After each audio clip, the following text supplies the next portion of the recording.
Assalamualaikum warahmatullahi wabarakatuh dan selamat pagi buat anak-anak ibu semua.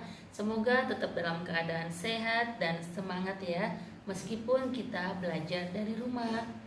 Anak-anak ibu sekalian, seperti biasa untuk mengawali pembelajaran kita hari ini, kita membiasakan dengan berdoa. Oleh karena itu, marilah kita berdoa menurut agama dan kepercayaannya masing-masing. Berdoa dimulai. Selesai. Baik, Ibu cek dulu ya kehadiran kalian. Semoga hari ini kalian pada hadir semua. Ibu cek di Google Form yang telah Ibu bagikan. Semoga tidak ada yang alfa maupun izin dan sakit ya. Baik, setelah Ibu cek ternyata kalian hadir semua. Luar biasa semangatnya. Oke, kita setelah ini akan menyanyikan lagu nasional seperti biasa untuk memupuk rasa nasionalisme pada diri kalian semua. Untuk pertemuan kali ini kita menyanyikan lagu Satu Nusa Satu Bangsa.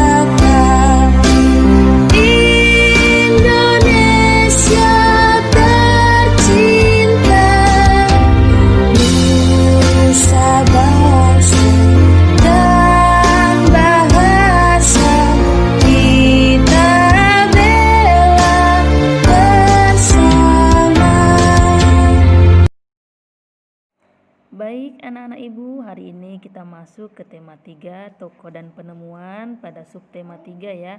Ayo menjadi penemu dan pembelajaran 4. Pada pertemuan yang lalu kita telah membahas mengenai penemu-penemu yang mengubah dunia. Salah satu temuannya yaitu ditemukannya lampu lalu lintas. Nah, kalian pasti sudah tahu kan fungsi lampu lalu lintas? Ya, lampu lalu lintas itu digunakan untuk mengatur seluruh kendaraan di jalan raya. Nah, di jalan raya itu kita pasti memiliki hak dan kewajiban ya. Oleh karena itu, pembahasan kita kali ini mengenai hak dan kewajiban kita di jalan raya dengan menggunakan kosakata baku pada kalimat efektif yang baik dan benar. Tujuan pembelajaran kita hari ini yaitu siswa mampu menelaah 3 kalimat efektif dan kosakata baku dengan benar, dan siswa mampu menuliskan sebuah cerita pengalaman diri yang berhubungan dengan tanggung jawab atas hak dan kewajiban dalam kehidupan sehari-hari dengan menggunakan kalimat efektif dan kosakata baku yang tepat. Materi pembelajaran kita yang pertama mengenai penjelasan penggunaan kosakata baku dengan kalimat efektif. Kata-kata baku adalah kata-kata yang telah ditetapkan berdasarkan aturan tata bahasa sesuai dengan kaidah yang dibakukan, berupa pedoman ejaan, tata bahasa baku, dan kamus umum, baik secara penulisan maupun pengucapan, yang telah sesuai dengan Pedoman Umum Ejaan Bahasa Indonesia atau PUEBI.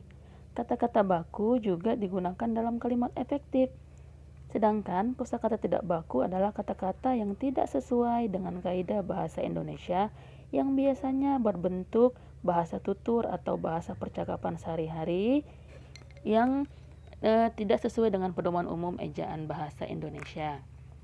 Adapun kalimat efektif ini akan mempermudah penyampaian informasi dalam isi teks kepada pembaca. Kalimat efektif dapat diartikan sebagai susunan kata yang mengikuti kaidah kebahasaan secara baik dan benar. Kaidah yang menjadi patokan kalimat efektif dalam bahasan ini adalah Kaidah Bahasa Indonesia Menurut Ejaan yang Disempurnakan atau EYD. Kalimat efektif ini harus mempunyai syarat-syarat, yaitu kalimat harus lengkap, logis, singkat, dan jelas. Lengkap artinya kalimat efektif sekurang-kurangnya harus memiliki unsur subjek dan predikat. Adapun unsur-unsur kalimat yang lengkap yaitu subjek, predikat, objek pelengkap, dan keterangan. Sekarang kalian lihat contoh. Manakah dari kalimat berikut yang termasuk kalimat efektif? Yang A, Komang membeli. B, Komang membeli roti. C, Komang membeli roti di warung. Nah, otomatis kalian pasti tahu kan yang mana yang merupakan kalimat efektif. Benar sekali, jawabannya adalah yang C. Sekarang kita masuk ke dalam materi muatan PPKN, menjelaskan hak dan kewajiban dengan bertanggung jawab. Kita harus melakukan kewajiban di jalan dengan penuh rasa tanggung jawab, agar hak diri sendiri dan orang lain tidak dirugikan. Menggunakan jalan merupakan hak setiap warga, tetapi dalam menggunakan haknya juga harus memperhatikan kewajiban sebagai pengguna jalan. Salah satunya adalah mematuhi rambu lalu lintas. Hak dan kewajiban harus dilakukan dengan seimbang. Jika kewajiban tidak dipenuhi, maka hak orang lain dapat terganggu.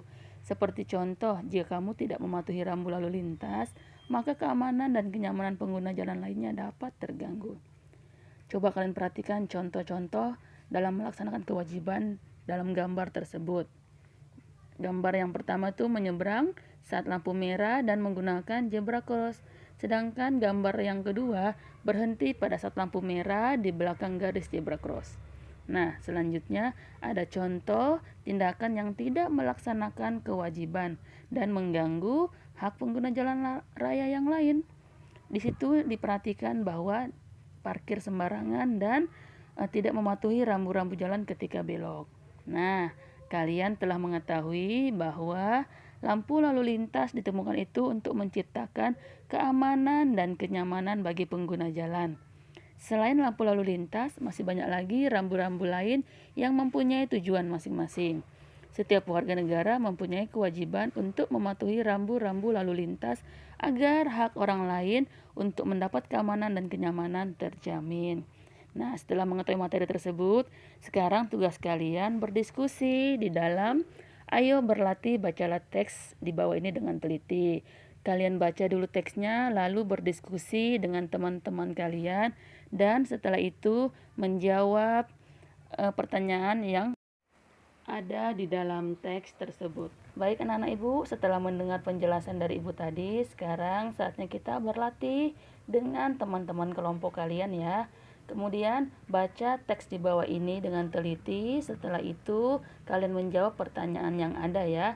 Didiskusikan dengan teman kelompoknya. Setelah itu kalian kirim jawaban tugas kalian melalui WhatsApp seperti biasa. Baik anak-anak, kita telah mengakhiri pembelajaran kita hari ini.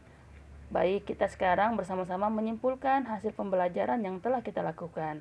Yang pertama, mengenai kosakata baku, yaitu kosakata yang telah sesuai dengan pedoman umum ejaan bahasa Indonesia yang biasanya dipakai pada kalimat efektif. Sedangkan kosakata tidak baku adalah kosakata yang tidak sesuai dengan pedoman umum ejaan bahasa Indonesia yang biasanya dipakai pada percakapan sehari-hari. Kemudian dalam melaksanakan hak dan kewajiban itu harus seimbang ya, agar tidak ada orang lain maupun diri sendiri yang dirugikan. Nah anak-anak ibu, demikian pembelajaran kita hari ini. Tetap semangat ya, walaupun belajar dari rumah. Wabillahi taufiq wal hidayah. Wassalamualaikum warahmatullahi wabarakatuh.